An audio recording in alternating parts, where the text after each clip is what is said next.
The story does not begin with a bang, not with a flash of light or a cataclysmic rending of the cosmic fabric, but with a quiet, unsettling discrepancy, a number measured against the void that refuses to agree with itself. For decades, perhaps longer, our understanding of the universe rested upon a comforting and seemingly sturdy foundation, a cosmic model built from the echoes of the primordial fireball and the meticulous mapping of the present-day firmament.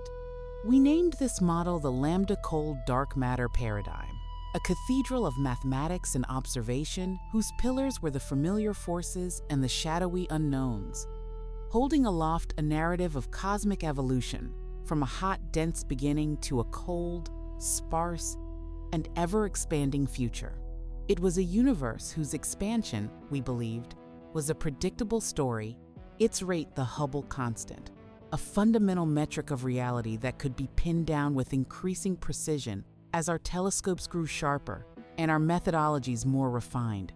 Yet, this is where the first faint tremor was felt, a subtle crack in the cornerstone of cosmology that has, in the years since, widened into a chasm, suggesting that the universe we thought we knew is not merely incomplete, but is already ending in a way we do not yet understand. The tremor manifests as a conflict, a stubborn and growing tension between two of the most trusted ways of measuring the universe's present rate of expansion. One method looks back to the dawn of time, to the afterglow of the Big Bang itself, the cosmic microwave background, a fossilized light field that blankets the entire sky, carrying within its faint temperature variations the imprint of the infant universe's structure and composition. From this pristine snapshot, taken when the universe was a mere 380,000 years old, we can extrapolate forward through 13.8 billion years of cosmic evolution, using the equations of our standard model as a guide to predict what the expansion rate should be today. This prediction is precise and confident. Meanwhile, another method looks at the local, contemporary universe, observing the recession of galaxies not from their ancient light, but from the calibrated brightness of certain stars and stellar explosions within them, standard candles like Cepheid variable stars and Type Ia supernovae. These celestial lighthouses allow us to measure distances directly and compare them to the galaxy's redshifts, providing a direct, here and now measurement of the Hubble constant. The unsettling truth is that these two numbers, one echoing from the beginning and one shining from the present, do not agree. They are irreconcilably, statistically significant in their divergence. The universe measured from its infancy suggests a slower, more sedate expansion rate today. The universe measured from its current stellar inhabitants insists on a faster, more frenetic pace. This is not a small experimental error. It is a fundamental mismatch, a clue written in the language of physics that something in our narrative is profoundly wrong. Either our reading of the ancient light is flawed, or our understanding of the local distance ladder is incomplete, or, and this is the possibility, that whispers of an ending the laws of physics themselves have evolved over cosmic time, or there exists a component of the universe, some unknown energy or particle or field, that was not present in that early snapshot, but has since emerged or grown dominant, now steering the cosmos toward a destiny different from the one we had forecast. This discrepancy, known with quiet gravity as the Hubble tension, is the first and most concrete signal of the impending end of our established cosmic story. It tells us that the simple extrapolation from then to now is broken, that the universe has taken a turn we did not anticipate. The model that explained so much the distribution of galaxies, the abundance of light elements, the very existence of the cosmic background, is now failing at one of its most basic predictive tasks. To confront this tension is to stand at the edge of a precipice, looking out into a darkening sky where the familiar constellations of theory begin to blur and reconfigure into unknown patterns. The ending is not one of sudden collapse, but of gradual, dawning realization, a slow-motion dissolution of certainty as data accumulates against the old paradigm. It is the end of a particular kind of knowledge, the kind that felt comprehensive and final. And as we peer into this growing rift, we find that the Hubble tension is not alone. It is merely the most precise of a gathering chorus of anomalies, each a faint echo from the depths of space and time, each suggesting that our cosmic map is missing entire continents of reality. The universe is behaving in ways that our standard model cannot accommodate, and these behaviors point toward a future that is stranger, darker, and more dynamic than the long, slow fade into emptiness we once imagined. We are witnessing not the end of the universe itself, at least not in any immediate sense, but the end of our current comprehension of it.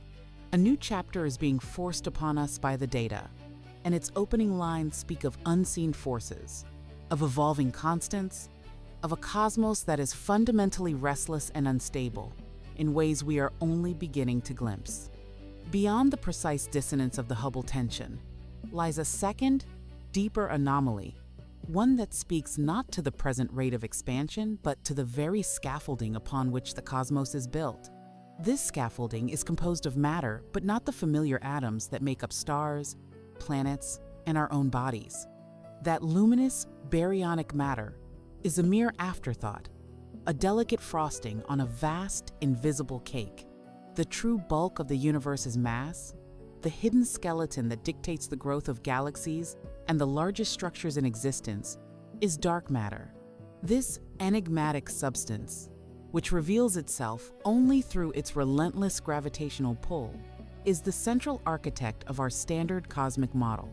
Its gravitational wells provided the necessary seeds for ordinary matter to condense, to ignite, to form the glittering structures we see today. For years, its existence, though indirect, was considered one of the most robust pillars of modern cosmology, evidenced by the rotation curves of galaxies, the bending of light in massive clusters, and the intricate patterns in the cosmic microwave background. Yet here too, in the realm of the dark and the unseen, observations are beginning to whisper of a crack in the foundation. The lambda-cold dark matter model makes very specific predictions about how dark matter should behave. It should be cold, meaning its particles move slowly relative to light. It should be collisionless, passing through itself and ordinary matter like ghosts through walls. And it should cluster hierarchically, forming vast, diffuse halos that engulf galaxies, and intricate filaments that connect galactic clusters in a cosmic web. For a long time, this model succeeded spectacularly at explaining the universe on the largest scales. But as our telescopes peer deeper into the faint, low-mass dwarfs that orbit our Milky Way, and into the ultra-diffuse galaxies that float like cosmic jellyfish in the voids, discrepancies emerge. The observed properties of these small, dark matter-dominated galaxies do not align neatly with the predictions of supercomputer simulations that faithfully follow the rules of cold dark matter. The cores of these dwarf galaxies appear less dense than simulated halos would suggest, a puzzle known as the cusp core problem. The number of observed satellite galaxies around galaxies like our own is far fewer than the simulations predict, the missing satellites problem.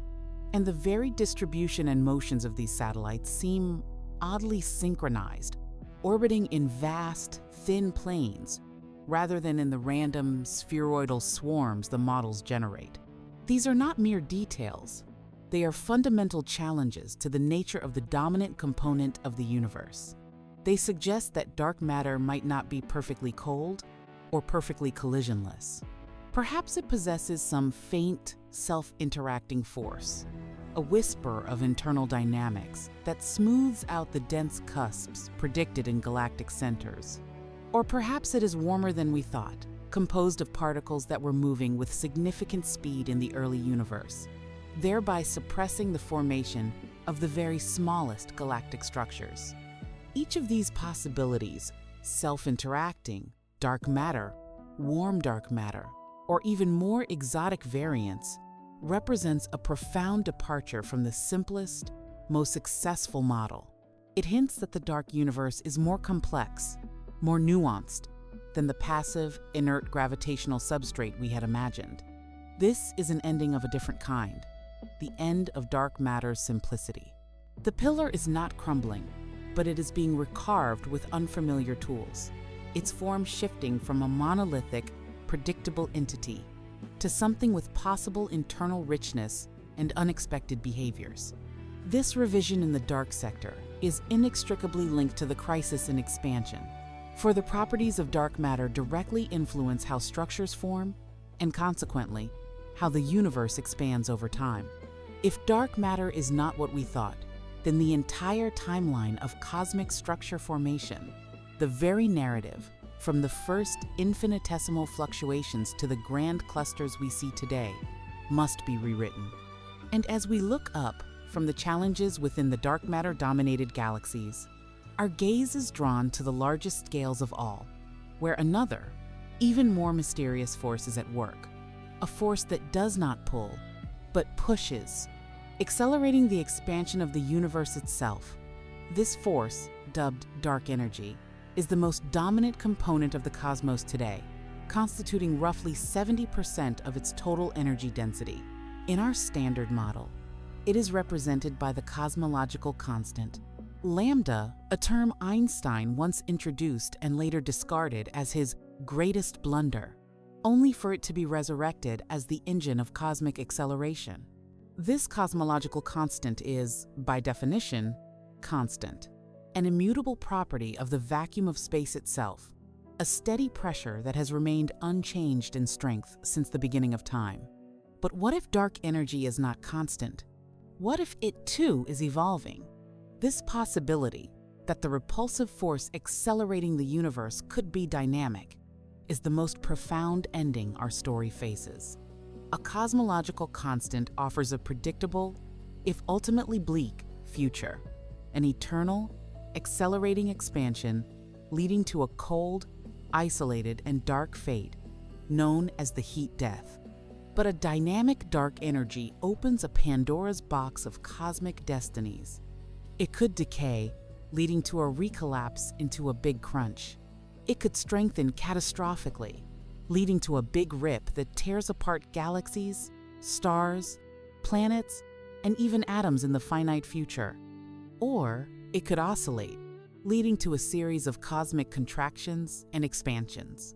The Hubble tension itself is often interpreted as a hint that dark energy is not constant, that its strength has increased between the early universe and today. Evidence for this is still tentative, a shadow on the data, but it is a shadow that grows more defined with each new, deep survey of the distant universe. Probes like the Dark Energy Survey and the upcoming Vera-C, Rubin Observatory are meticulously measuring the history of cosmic expansion by observing millions of galaxies and supernovae, searching for any subtle deviation from the prediction of a constant lambda. They are, in essence, taking the universe's pulse across billions of years, listening for arrhythmias in the heartbeat of spacetime. The possibility that dark energy is dynamic would mean that the universe is not merely expanding, but that the very rules of its expansion are changing over time. It would mean we are living in a special era, a transitional phase between two vastly different cosmic regimes. The quiet, steady acceleration we measure today would not be a permanent state, but a chapter in a more turbulent biography of the cosmos. This realization that the dominant force in the universe might be in flux ends the concept of a predictable, deterministic cosmic future. It replaces the long, slow fade with a tableau of multiple, starkly different potential endings, each governed by physics we have not yet fully deciphered. As we contemplate the potential mutability of dark energy, the very fabric of reality, through which these forces play out the stage of space-time itself, comes under scrutiny. Our cosmic model is built upon Einstein's theory of general relativity, a majestic description of gravity not as a force, but as the curvature of space-time in response to mass and energy. For over a century, it has passed every test, from the bending of starlight around the sun to the precise orbits of binary pulsars and the very existence of gravitational waves. It is the unshakable foundation upon which the edifice of modern cosmology is constructed. Yet, the anomalies we now face, the Hubble tension, the small-scale puzzles of dark matter, the hints of dynamic dark energy all share a common, haunting implication. What if our theory of gravity itself is incomplete on the largest scales?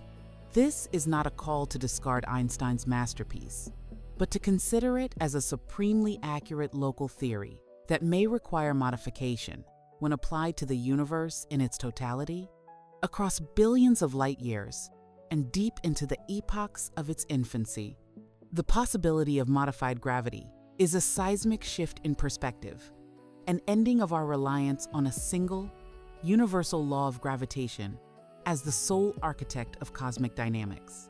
It suggests that the phenomena we attribute to dark matter and dark energy might not be caused by unseen substances or energies at all, but could instead be signatures of gravity, behaving differently under extreme conditions of low density and vast scale than our equations predict. Theories such as modified Newtonian dynamics, or MOND, and its relativistic extensions like tensor vector scalar gravity, propose that the laws governing motion change when gravitational acceleration falls below an exceedingly faint threshold, a threshold commonly encountered in the outer reaches of galaxies and in the diffuse cosmic web. These theories can remarkably explain the flat rotation curves of galaxies without invoking any dark matter, for the altered law of motion itself produces the observed stellar velocities. But the challenge for such theories has always been to simultaneously explain the other pillars of evidence for dark matter, particularly the precise features of the cosmic microwave background and the gravitational lensing of massive galaxy clusters. The standard model of cosmology, with its dark matter and dark energy, succeeds in tying all these observations together with a single, coherent, if mysterious, framework. A purely modified gravity approach struggles to replicate this comprehensive success. However, the current cosmological tensions have breathed new life into the idea that perhaps a hybrid solution is necessary, a theory where both modified gravity and some form of dark matter exist, or where gravity itself evolves over cosmic time. This line of thinking leads us to the frontiers of theoretical physics, to concepts like scalar tensor theories, where the strength of gravity can change in the presence of new cosmic fields, or to ideas born from string theory and higher dimensional physics. Testing these ideas is a monumental task, requiring observations that probe gravity in environments where it has never been tested before. The serene clockwork motions of stars within our galaxy provide one such laboratory. The recent, meticulous data from the Gaia spacecraft, which has mapped the positions and motions of over 1 billion stars in the Milky Way with exquisite precision, offers an unprecedented opportunity. By studying the subtle gravitational dance of stars in the diffuse outer halo of our galaxy, far from the dense central bulge, astronomers are seeking deviations from the predictions of general relativity as framed within the standard dark matter halo model. Any anomalous acceleration, any unexpected warp in the flow of stellar streams that wrap around the galaxy could be a whisper of new gravitational physics.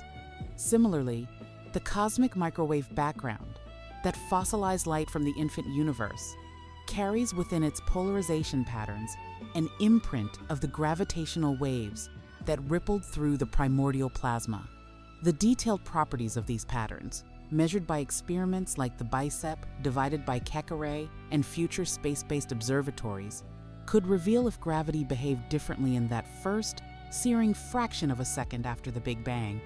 Even the collisions of black holes and neutron stars, events that shake space-time itself and send gravitational waves across the universe, serve as probes. The characteristics of the waves detected by LIGO and Virgo tell us about the nature of the objects that created them, and by extension, the behavior of gravity in the most extreme curvature environments. Any discrepancy between the observed signals and the predictions of general relativity could point the way toward a more complete theory. To consider modifying gravity is to accept that the rules of the cosmos, as written by Einstein, while breathtakingly accurate in our local neighborhood, might be but a chapter in a larger, more complex gravitational tome. It ends the presumption of universal constancy, suggesting that the force which binds the universe together may itself have a history, a narrative that unfolds across the epochs. And as we peer back to the very beginning of that narrative, to the first fleeting moments of time, we encounter the most speculative and yet potentially most revolutionary ending of all, the end of our standard story of cosmic birth. The prevailing theory of the universe's first second is cosmic inflation, a period of exponentially rapid expansion that occurred when the universe was a mere 10 circumflex, -36 seconds old.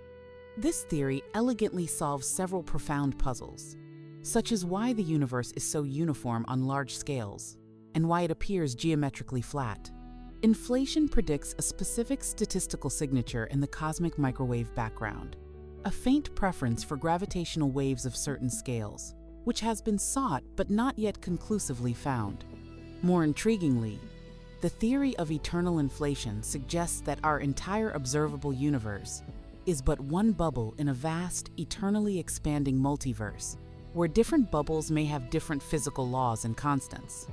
This concept, while not directly testable with current technology, fundamentally alters the meaning of our cosmological inquiries. It suggests that the constants we measure, the strength of gravity, the mass of the electron, the value of the cosmological constant, may not be fundamental, immutable numbers, but rather local, environmental outcomes frozen into our particular bubble during its inflationary phase. This anthropic reasoning offers a potential, if controversial, explanation for the value of dark energy. In a multiverse, with every possible value, we naturally find ourselves in a bubble where the dark energy is weak enough to allow galaxies and life to form. While this may solve one puzzle, it ends the dream of a single, uniquely determined theory of everything for our universe alone. It replaces a universe with a single history and a set of fundamental laws with a cosmos of nearly infinite possibilities, where our existence is a statistical selection effect rather than a necessary outcome. This is perhaps the most profound ending implied by our current crises, the end of the universe, as a unique, self-contained entity whose laws we can hope to derive from first principles alone. It is a transition from cosmology as the study of the universe to cosmology as the study of our universe, one contingent region within a possibly unfathomably vaster reality. The gathering anomalies, the Hubble tension, the dark matter puzzles, the hints of dynamic dark energy could thus be seen not merely as problems to be solved within our old framework, but as the first, faint signals from beyond the walls of our cosmic bubble, hints of a broader and more complex metacosmos whose true nature remains shrouded in the inflationary haze of the first, inconceivably tiny fraction of a second. This dawning realization that our universe might be a contingent fragment of a vaster, perhaps infinite, metastructure casts every anomaly in a new, more humbling light. It suggests that the foundational laws we are struggling to reconcile may not be the bedrock of reality, but merely the local bylaws of our particular cosmic neighborhood, a stable plateau in a landscape of possible physics that could have been, and perhaps elsewhere is, radically different. This perspective does not diminish the scientific quest. It deepens it, transforming it from a puzzle with a single solution into a grand cosmic archaeological dig, where each layer of observation reveals not just what happened, but why our particular slice of existence took this form and not another. Within this context, the James Webb Space Telescope emerges not merely as a new set of eyes on the sky, but as a time machine of unprecedented power, capable of peering back into the very epochs where these foundational properties were being set. Its first deep-field images, released to a waiting world, did more than showcase stunning vistas of ancient galaxies. They delivered data that immediately began to stress the existing models of cosmic dawn. The standard narrative of structure formation, governed by the cold dark matter paradigm, predicted a gradual, hierarchical growth. Small clouds of gas and dark matter coalescing first, then merging over hundreds of millions of years to form the larger, more mature galaxies we see in the later universe. But Webb's infrared gaze, piercing the dust and redshift that obscures the first billion years, has revealed a population of galaxies that are too massive, too luminous, and too structured to exist so soon after the Big Bang. These galaxies, seen as they were when the universe was only a few 100 million years old, appear to have built up stellar populations equivalent to our own Milky Way in a fraction of the time it was thought possible. Their disks show organized rotation. Their light signatures hint at complex chemical enrichment from generations of short-lived, massive stars. They are cosmic precocities, living their galactic lives on fast forward. The sheer abundance of these bright early galaxies presents a profound challenge. Either star formation in the primordial universe was astonishingly, bewilderingly efficient, far beyond what our understanding of gas cooling and collapse in those simple hydrogen-helium environments would allow, or our cosmological model has misjudged the timeline. Perhaps dark matter's clustering properties allowed these gravitational wells to form with startling rapidity. Perhaps the initial density fluctuations from inflation were not as gentle and scale invariant as we believed, but contained rare, potent seeds that collapsed into giants almost immediately. Or perhaps, most intriguingly, our measurement of cosmic time itself is subtly off. The ages of these galaxies are inferred from their redshift, the stretching of their light as the universe expands. This relationship between redshift and time is a direct function of the cosmological model, the very model now under strain from the Hubble tension. If the expansion history of the universe is different than we thought, then the translation from redshift to cosmic time shifts, potentially making the universe slightly older at a given redshift, buying a few precious 100 million years more for these galactic giants to assemble. Webb's discoveries are thus not isolated marvels. They are direct inputs into the growing crisis, pulling on the same loose threads that the Hubble tension and the dark matter puzzles have exposed. They suggest that the early universe was a more dynamic, more productive, and potentially more violent place than our serene simulations have portrayed. This is not merely an adjustment of parameters. It is a call to reimagine the narrative of cosmic dawn, to consider that the first stars and galaxies may have been born in a different rhythm, under different physical conditions than the slow, stately progression we had charted. Alongside these surprisingly mature galaxies, Webb has also detected perplexing signatures in the early cosmic chemistry. Spectroscopy of the light from these ancient systems has revealed the presence of elements like oxygen, carbon, and neon far earlier than anticipated.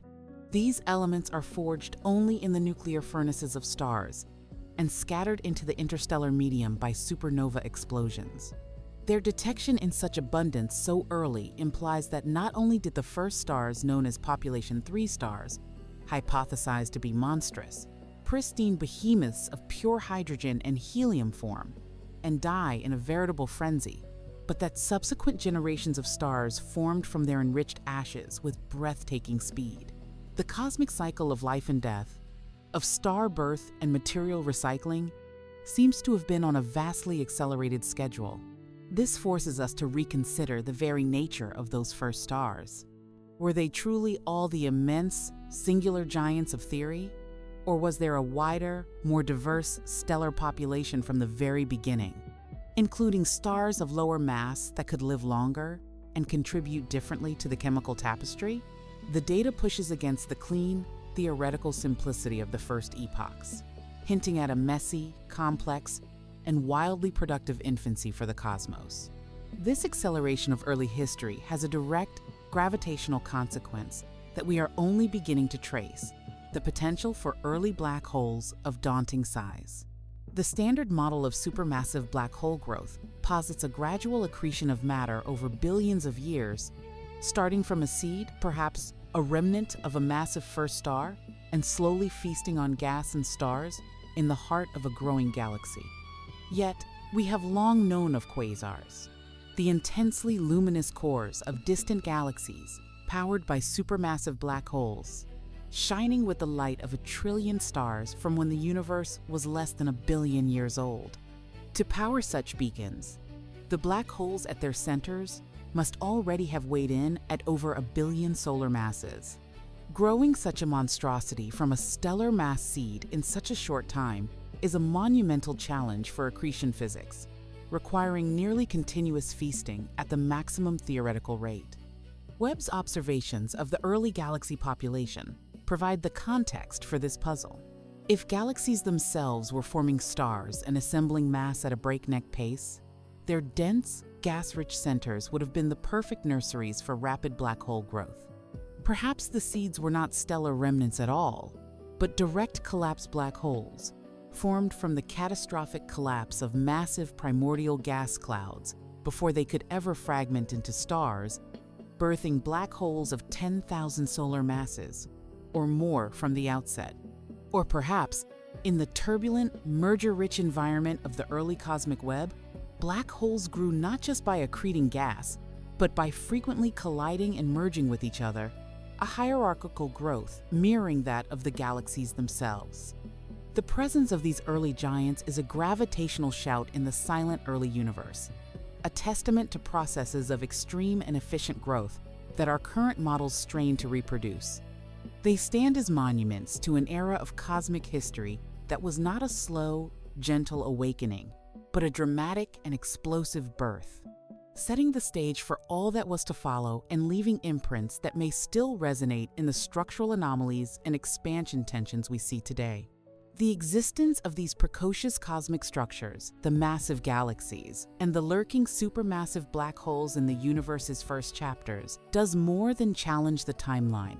It forces us to consider the energetic feedback these entities would have unleashed upon the nascent cosmos, a tempest of radiation and matter that could have reshaped the very medium between galaxies and potentially left fingerprints on the expansion history we are struggling to measure.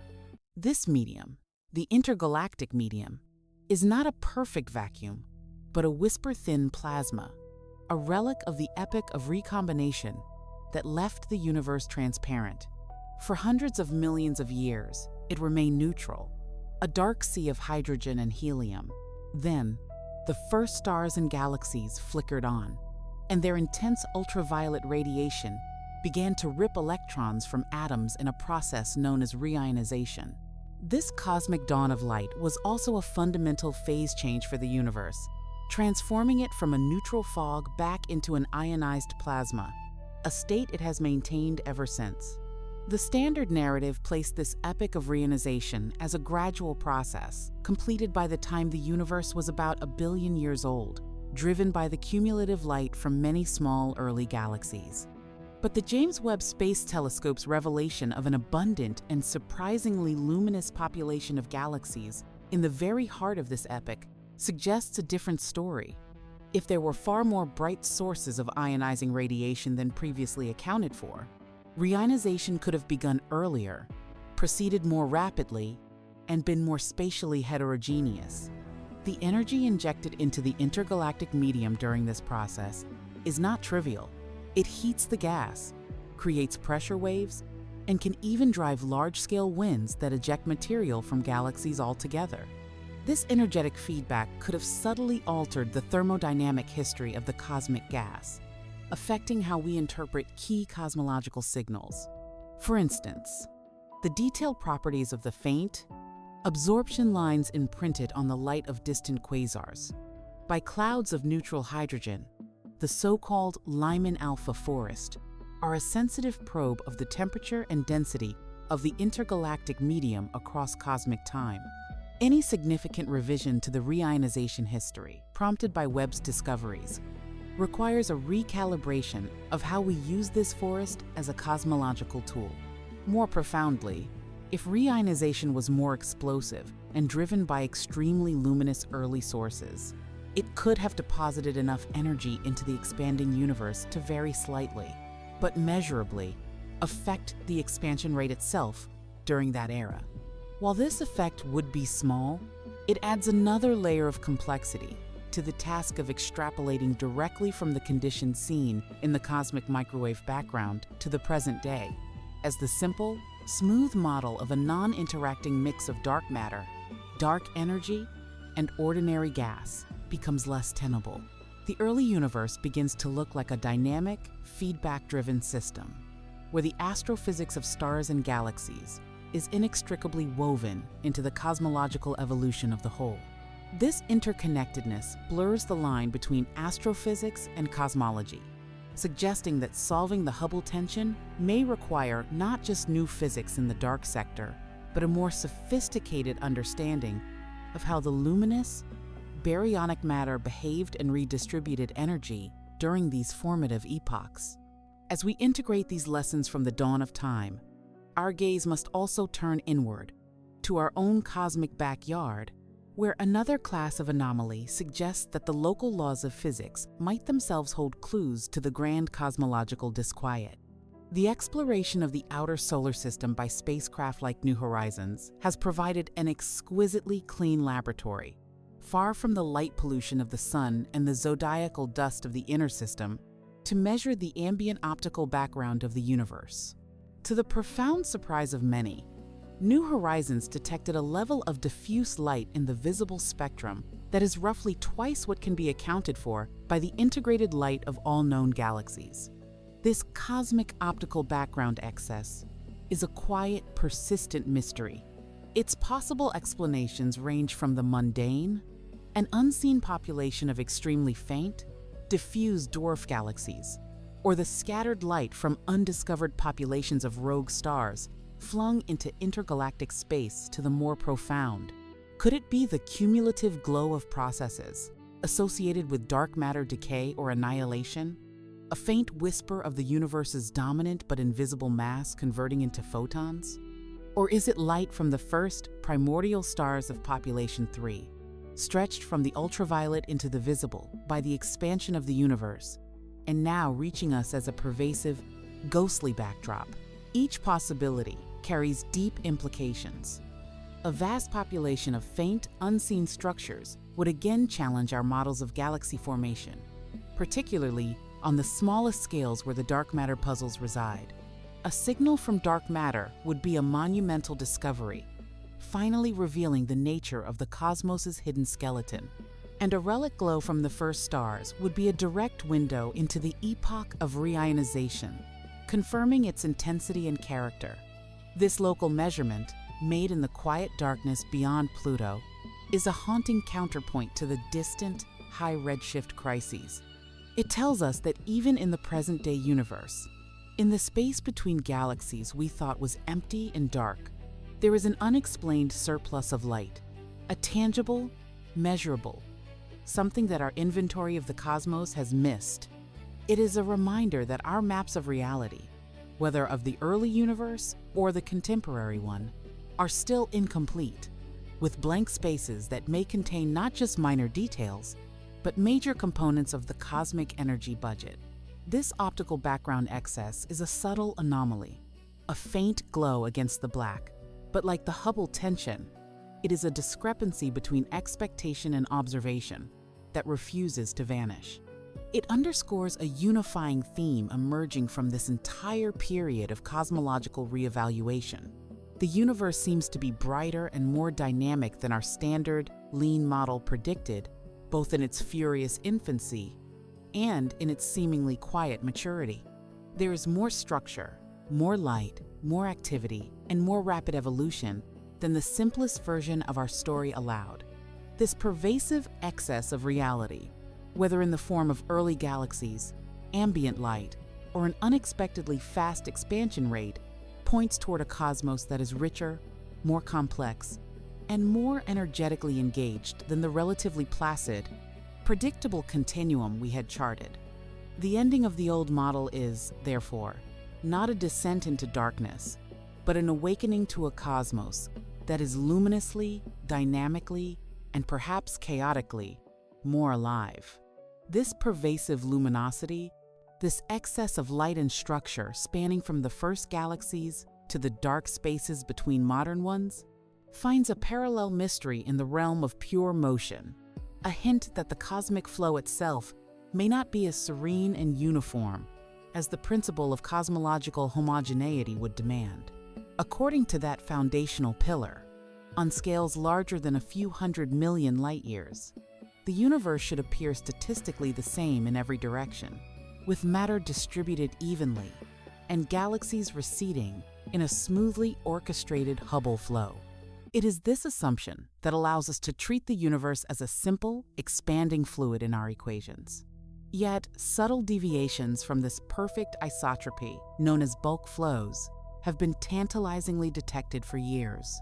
These are coherent streams of galaxies, vast collections of thousands of systems, all moving together in a shared direction relative to the overall expansion. They are like great rivers within the cosmic sea, and their existence implies the gravitational pull of something massive beyond the surveyed volume, a concentration of mass so enormous it can tug on entire superclusters of galaxies.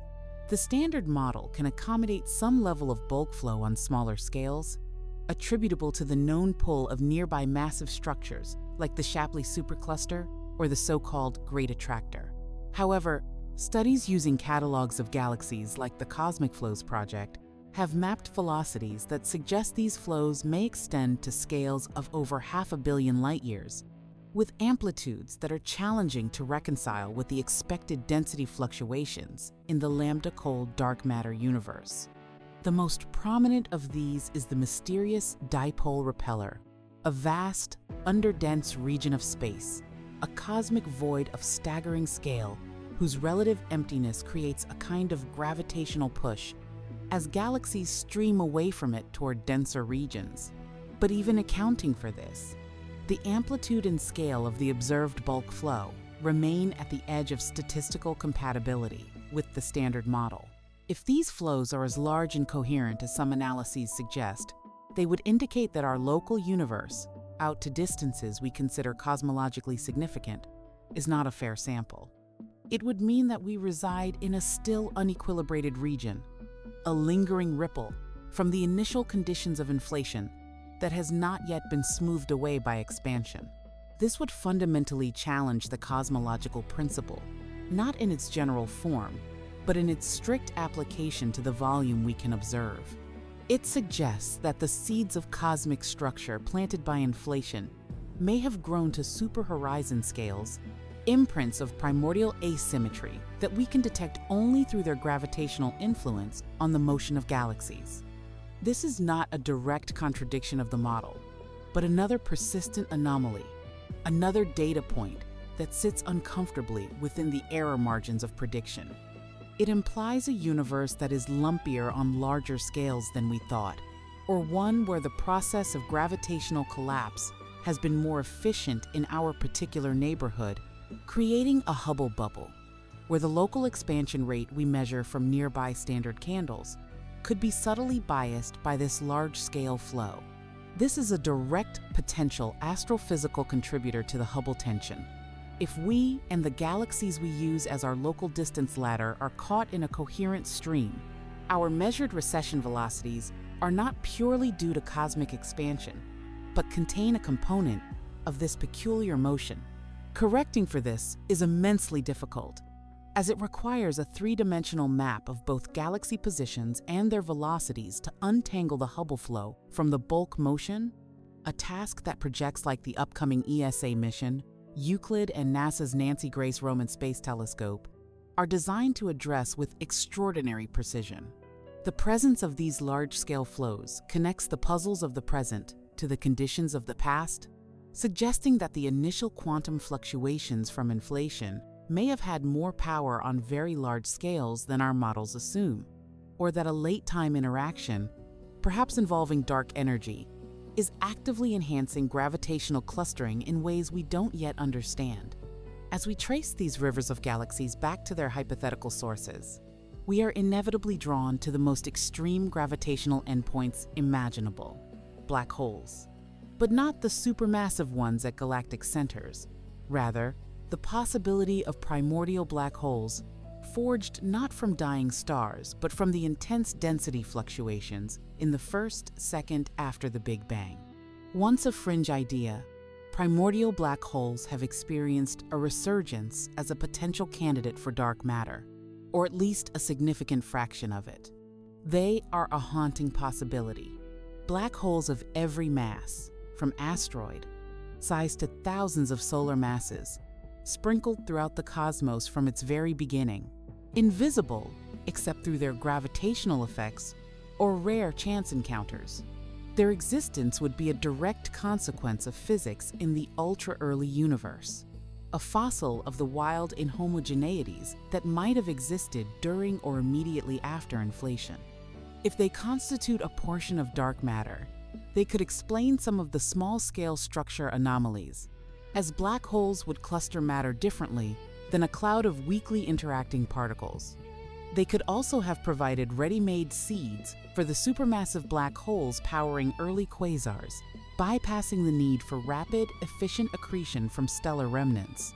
The search for them is a detective story of subtle effects, watching for the temporary brightening of a distant star as a primordial black hole passes in front of it and bends its light through gravitational microlensing, or listening for the distinctive chirp of merging black holes in the mass gap where stellar evolution cannot easily produce them.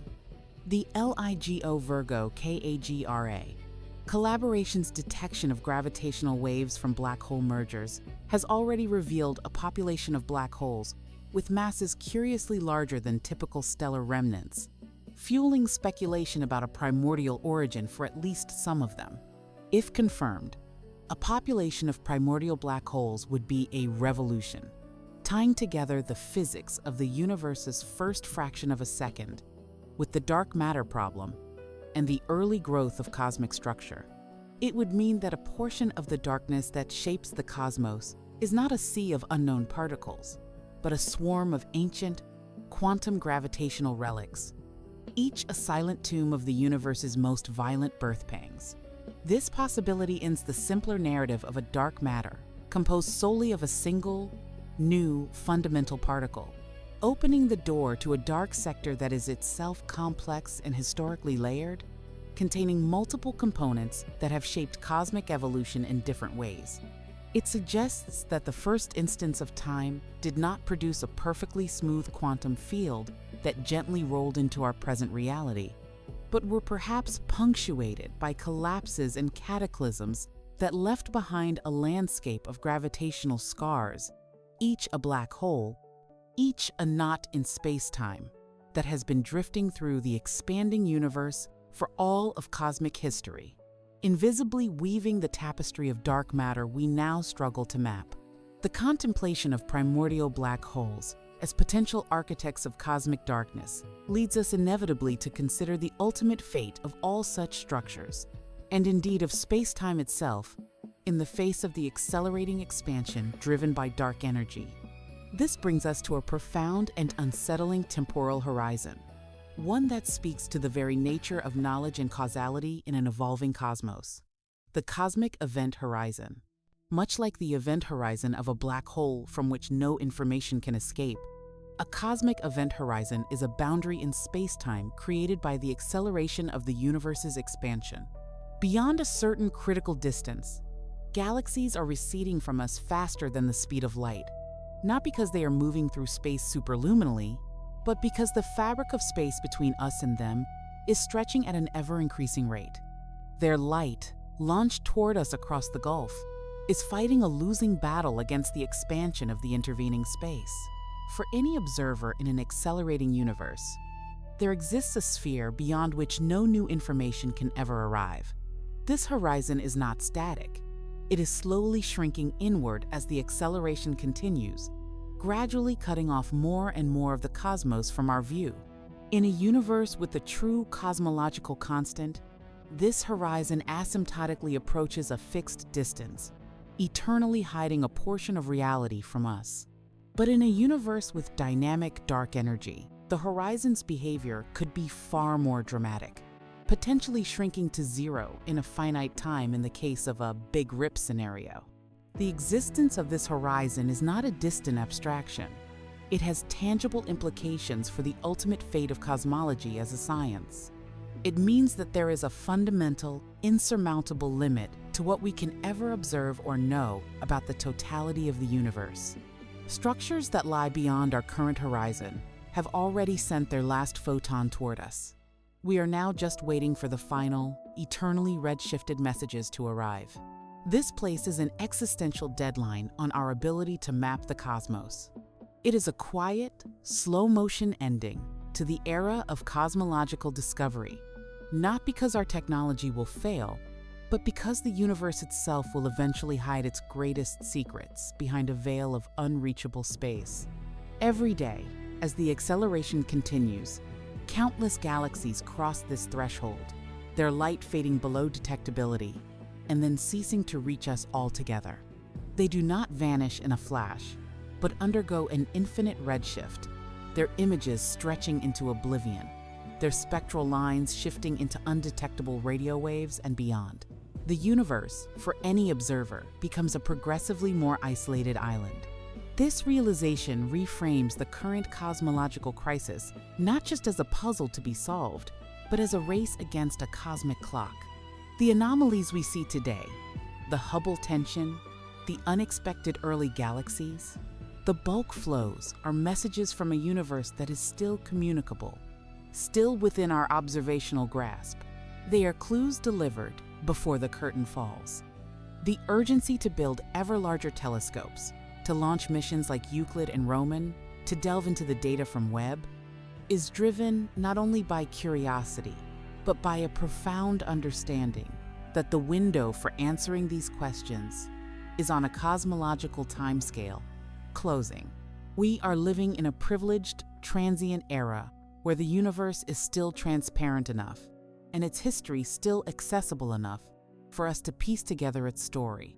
In 100 billion years, a future cosmologist in our galaxy would look out upon a sky that is profoundly dark, save for the merged remnant of the Milky Way and Andromeda, and a handful of gravitationally bound dwarf galaxies. The cosmic microwave background will have redshifted into insignificance. The evidence of the Big Bang lost. All galaxies beyond the local group will have vanished beyond the horizon. The universe will present itself as a static island universe with no clues to its explosive origin or its accelerating expansion. That future scientist would have no way of deducing the truths we are struggling to comprehend today. Our current moment, then, is cosmologically special. It is a sliver of time sandwiched between the early universe's opacity and the future universe's profound isolation. A golden age of observational cosmology. This lends a soft, poignant drama to our present endeavors. We are not passive observers of an eternal truth. We are active participants in a brief epic of cosmic legibility, trying to decode a message that is slowly fading from the sky. This existential context makes the discrepancies in our models all the more critical. They are not just academic disagreements. They are potential guideposts to a deeper reality that we must decipher before the guideposts themselves fade from view. The cosmic event horizon also imposes a fundamental limit on the reach of causality. Events occurring beyond our horizon cannot influence us, nor we them.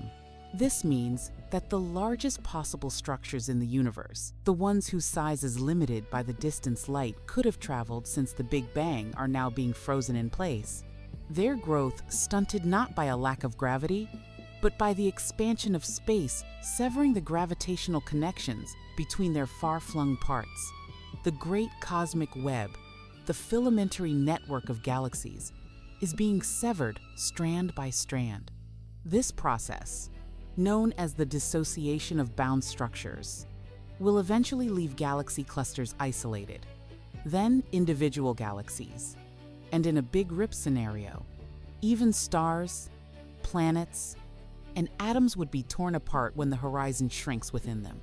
But even in the less violent cosmological constant scenario, the destiny is one of increasing disintegration and darkness.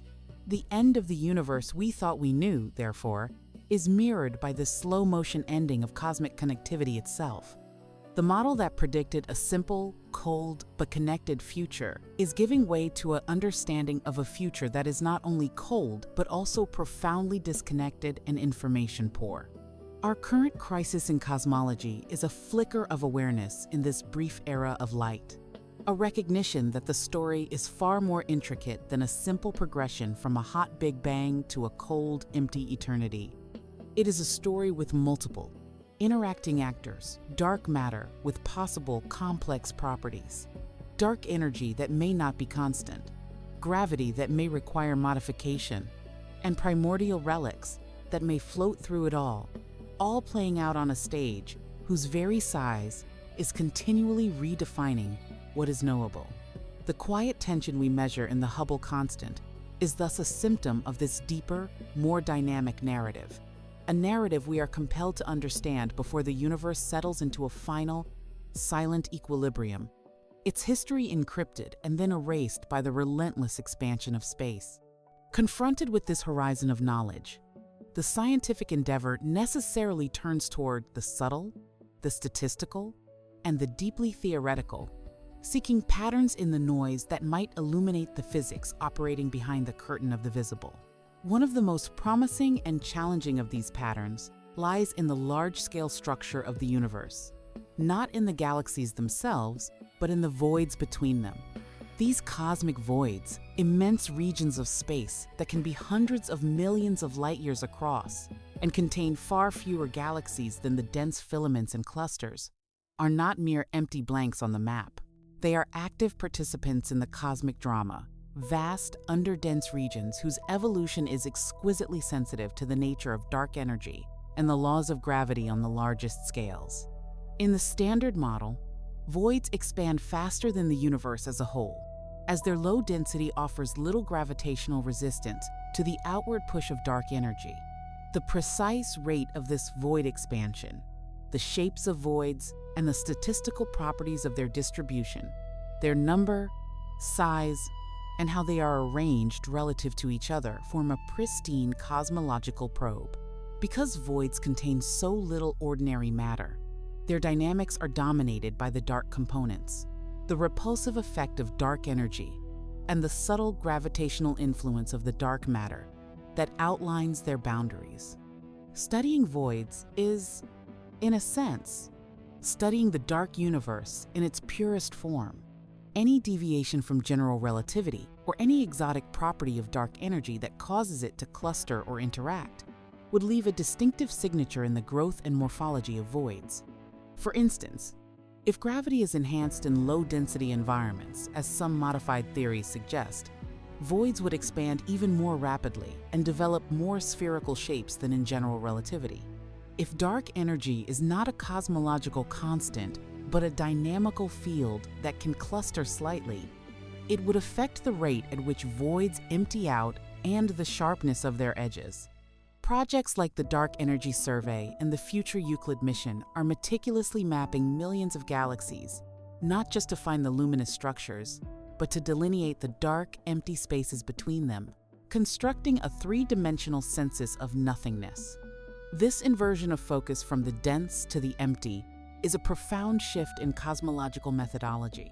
It acknowledges that in a universe dominated by darkness, the clearest signals may come from the places where the light is most absent, where the background hum of cosmology is least contaminated by the complex astrophysics of stars and gas. The statistical properties of the void network are expected to provide some of the tightest constraints on the equation of state of dark energy, potentially breaking the degeneracy between a pure cosmological constant and evolving models. They offer an independent path to understanding the expansion history, one that is complementary to supernovae and the cosmic microwave background, and one that may help resolve the Hubble tension by providing a cleaner measure of the low redshift universe's growth. Alongside this cartography of emptiness, another frontier is being explored in the realm of time itself, through the potential detection of a cosmic gravitational wave background. This is not the transient chirp from merging black holes or neutron stars, but a persistent, low-frequency hum predicted to permeate all of space-time, a fossil rumble from the universe's most violent infancy. The most prized component of this background would be the primordial gravitational waves generated during the epoch of inflation, the period of exponentially rapid expansion in the first fraction of a second. Their detection would be direct proof of inflation, and would reveal the energy scale at which it occurred, opening a window into physics at energies 1,000,000,000,000 times higher than the Large Hadron Collider can reach. The imprint of these waves would be a unique, swirling pattern in the polarization of the cosmic microwave background, known as B modes. The search for this signal is one of the most delicate endeavors in observational cosmology, as it requires distinguishing the infinitesimal inflationary signal from foregrounds like interstellar dust and the lensing of the CMB by later cosmic structures. While acclaimed detection in 2014 was later attributed to dust, the hunt continues with ever more sensitive instruments like the Simons Observatory and the proposed Lightbird satellite. Beyond the inflationary background, there is also the prospect of a background from a cosmological population of merging supermassive black holes throughout cosmic history, or from more exotic processes like cosmic strings, topological defects, that may have formed in phase transitions in the early universe. The recent hints of a low-frequency gravitational wave background from pulsar timing arrays, while likely astrophysical in origin from merging supermassive black holes, demonstrate that we are entering an era of gravitational wave cosmology. A confirmed detection of the primordial background would not only validate inflation, but could also provide evidence for specific models that predict a higher amplitude of gravitational waves, some of which are invoked to explain the large-scale power observed in the CMB, or to allow for the formation of primordial black holes. It would be a direct messenger from the pre-geometric chaos of the universe's birth, a vibration from a time before there were particles, before there was light, when the cosmos was a quantum fluctuation in an unknowable void. This search is the ultimate archaeological dig, listening for the echo of creation itself, and it is deeply connected to the other anomalies. For example, some models that attempt to resolve the Hubble tension by altering the early universe's expansion history also predict a different spectrum of primordial gravitational waves. A non-detection, pushing the upper limits ever lower, can rule out whole classes of inflationary models and constrain alternatives to the standard inflationary paradigm, such as bouncing cosmologies or emergent universe scenarios. This quiet, patient listening across billions of light years with pulsars as our metronomes and the CMB as our canvas represents the extreme reach of our empirical grasp, a testament to the human desire to understand the universe even as it conspires to hide its origins. In this multifaceted assault on the cosmic mysteries mapping voids, listening for gravitational hums, scrutinizing the earliest galaxies, we are employing every tool, every wavelength, every theoretical insight available in this brief window of cosmic legibility. The convergence of these independent lines of inquiry is crucial, for no single anomaly can overturn a paradigm as robust as lambda-cold dark matter. But the accumulation of tensions, each from a different epoch, probed by a different technique, creates a network of stress points that the old framework may not withstand. The Hubble tension from the present expansion, the early massive galaxies from JWST, the small-scale dark matter puzzles, the cosmic optical background, the large-scale bulk flows, the properties of voids, and the search for primordial gravitational waves are not separate stories. They are interlocking chapters of a single grand narrative, whose plot we have misunderstood.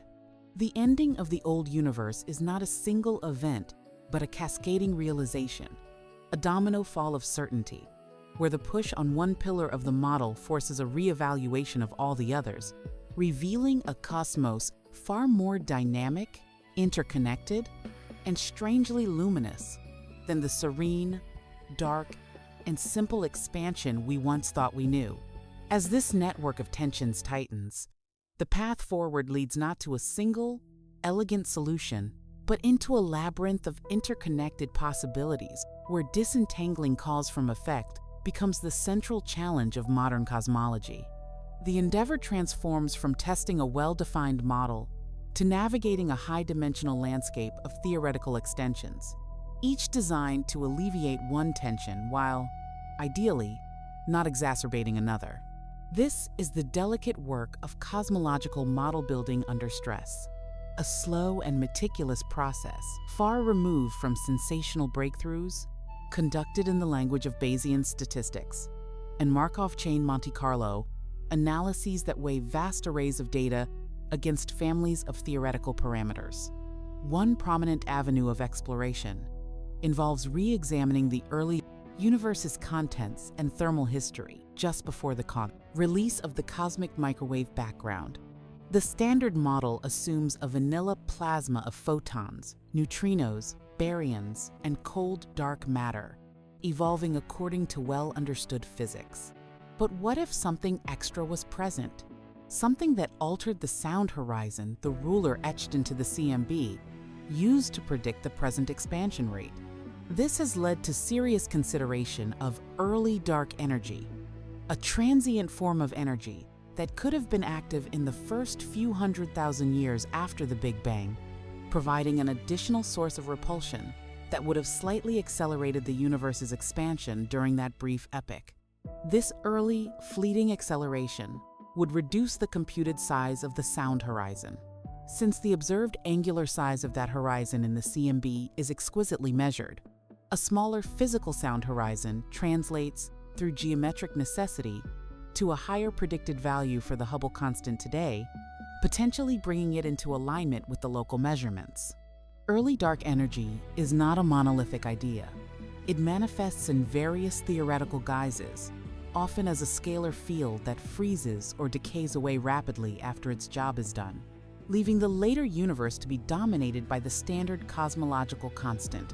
While theoretically intriguing, such models face stringent constraints.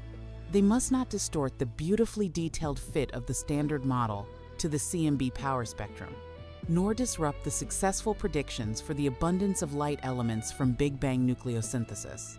Fine-tuning is often required, making the solutions feel, to some, more like clever epicycles than natural extensions of physics.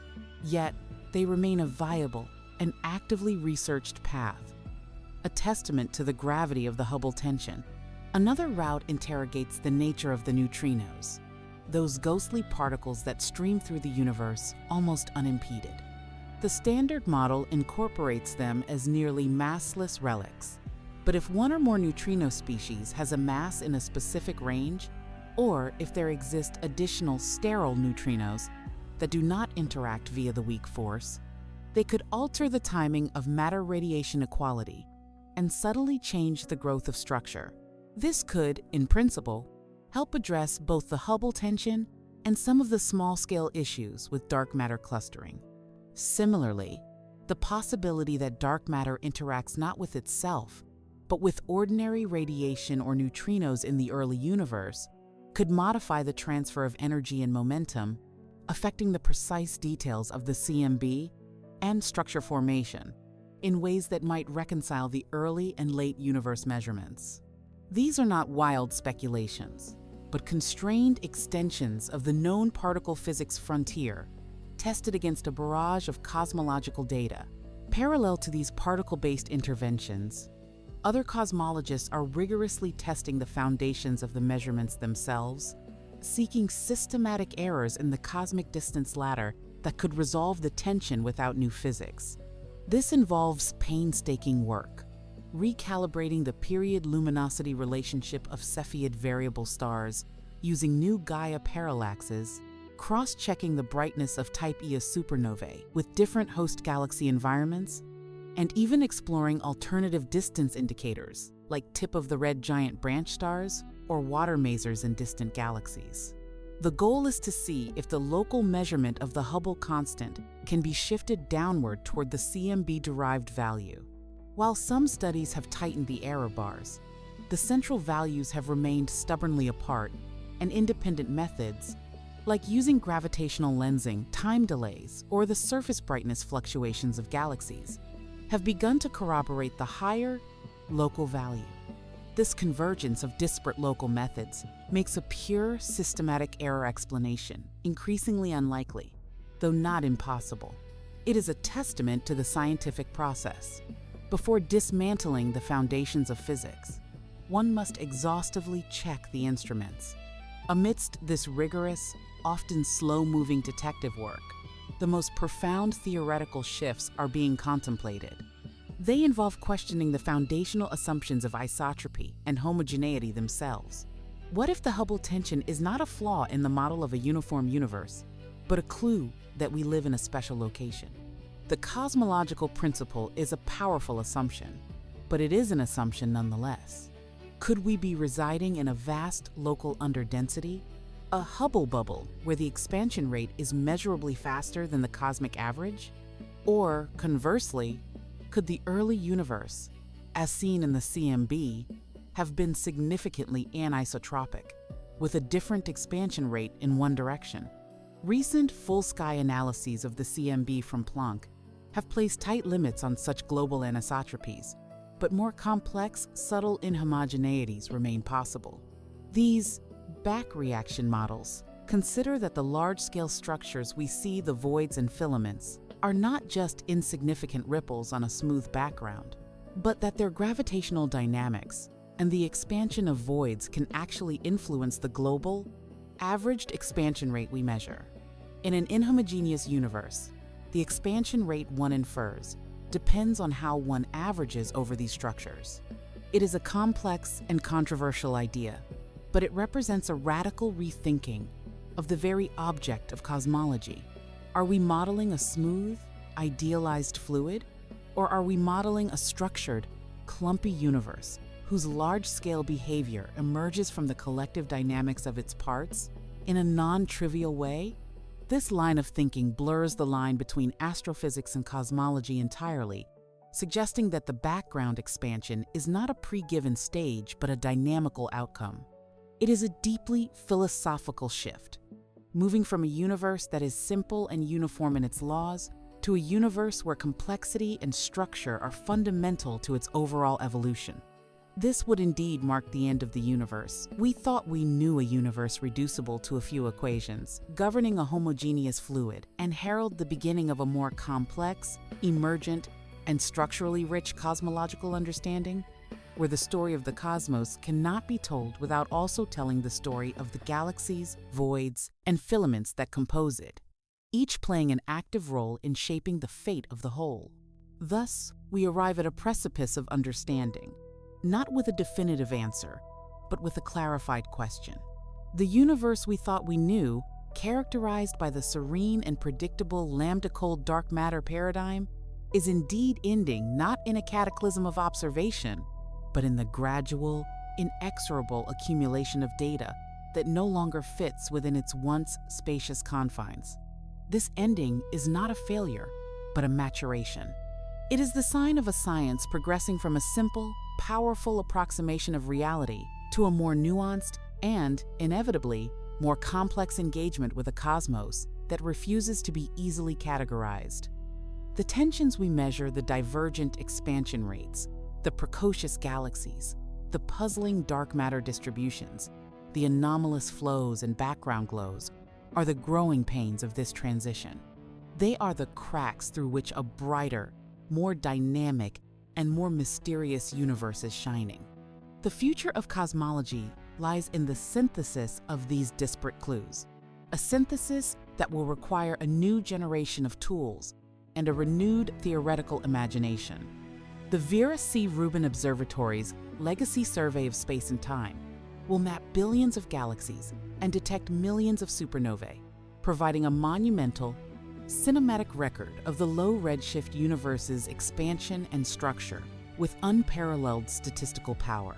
The Euclid and Nancy Grace Roman space telescopes will peer deeply into the dark energy-dominated era, measuring the shapes and redshifts of galaxies to trace the history of cosmic expansion and the growth of structure through both weak gravitational lensing and galaxy clustering, offering independent and precise constraints that will break degeneracies between competing models. The James Webb Space Telescope will continue to push its infrared gaze back toward the very first stars and galaxies, refining our understanding of reionization and the true nature of cosmic dawn, determining whether the early massive galaxies are common or rare, and probing the conditions that birthed the first supermassive black holes. Simultaneously, gravitational wave astronomy will evolve from detecting individual events to characterizing the stochastic background, with pulsar timing arrays listening for the hum of supermassive black hole binaries and space-based interferometers like LISA probing the mergers of massive black holes across cosmic time, providing a completely independent channel of information about the universe's expansion history and the population of compact objects.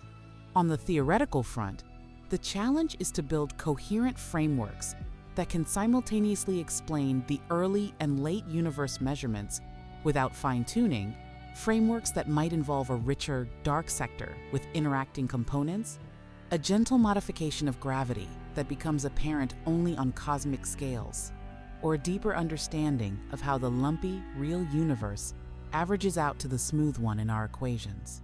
The most profound outcome may be the realization that dark energy and dark matter are not two separate mysterious entities, but different manifestations of a single, underlying phenomenon, a unification of the dark sector that could resolve the tensions in one sweeping theoretical gesture. Or perhaps we will be forced to accept a level of cosmic variance, acknowledging that our observable universe is but one sample of a wider multiverse, and its specific parameters, including its expansion rate, are partly accidental. This would be a more humble, but no less profound conclusion. What is certain is that the coming decade of observation will be decisive. The data streams from these new instruments will not merely add more points to our graphs. They will either crystallize the anomalies into a clear signal of new physics, or, against the odds, reveal hidden systematics that allow the old model to reconcile itself. Both outcomes constitute progress. To live in this moment is to witness a rare and thrilling chapter in the human quest for understanding. We are present at the gradual closing of one great book of cosmology and the hesitant opening of another, whose first pages are being written now in the language of discordant data and theoretical struggle. The universe we thought we knew was ending, but in its place is not a void of ignorance. It is the dawning outline of a deeper, more intricate, and more wondrous reality, a cosmos that is alive with dynamic change. From its first quantum moments to its accelerating future, a story in which we, as conscious observers in a brief epoch of light, are privileged to read the opening acts, and now, compelled to decipher the plot twist that changes everything. The quiet tension in the Hubble constant is our compass, pointing insistently toward this unknown territory, reminding us that the greatest discoveries lie not in the confirmation of what we already believe, but in the patient, persistent pursuit of that which does not fit.